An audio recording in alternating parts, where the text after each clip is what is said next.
So, have you wondered why night bundles are dirt cheap across all networks in Ghana? Let's delve into it.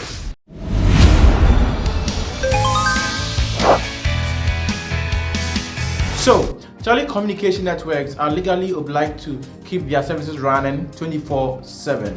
So, the network substation powered by electricity continuously work all night long.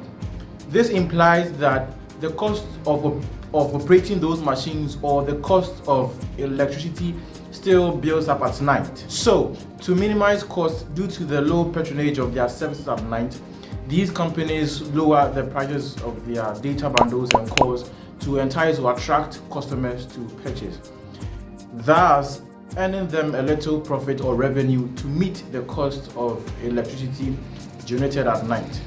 So, in contrast,